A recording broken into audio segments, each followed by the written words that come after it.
Carrie's hands still smelled faintly of bleach as she stood in her pristine kitchen, scanning last night's empty wine glasses with clinical detachment. The sun shone cheerfully through the picture window, throwing patches of gold onto tiles scrubbed clean of every trace. The neighbors, walking their dogs or pushing strollers, waved at her, and she smiled, warm, familiar, unremarkable. She'd always been the perfect hostess, the glue of the neighborhood, the invitation everyone waited for. That night, the book club had laughed and gossiped, sipped Chardonnay, discussed the latest psychological thriller, oblivious to what waited in the hall closet. She'd practiced her story for so long, the words fell naturally from her lips.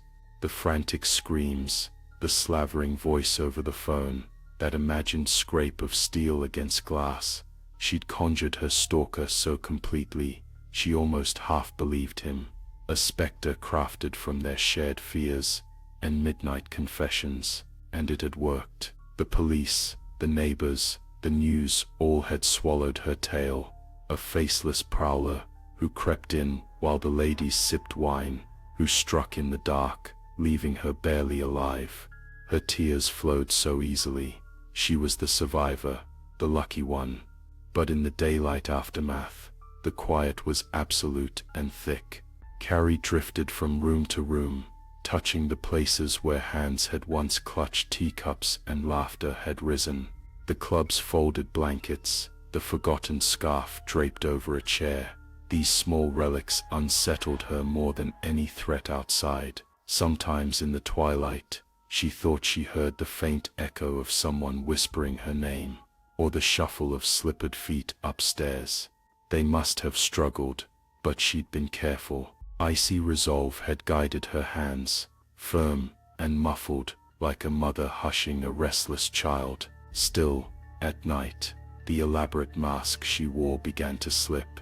The police called to ask questions, and she recited her script with perfect accuracy, except once, when she caught her reflection in the window, and her mouth twitched, as if she'd said something she shouldn't. In the mirror's surface, a shadow flickered just behind her, closer each time she looked. She imagined her book club friends, silent on the other side, waiting endlessly for the next gathering.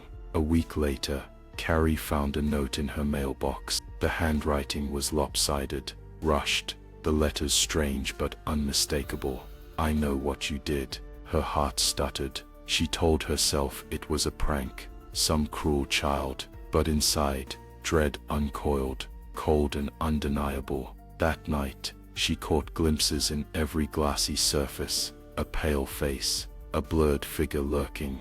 The house felt wrong, heavier, as if old friends waited in the shadows, smiles stretched too wide. Carrie tore the mirrors from the walls, smashed every reflective surface, but the shadows persisted, whispering in flutters and sighs, soft as pages being turned. And then, late one stormy night, she woke to the rustle of pages from the living room. Figures gathered around her coffee table, women with lifeless eyes, leafing through books they'd never finish. The wind carried their voices. "We know, Carrie. The story isn't over." She backed away, heart clawing her chest, but found only her own reflection, staring back from every window, dead, accusing, and impossibly familiar.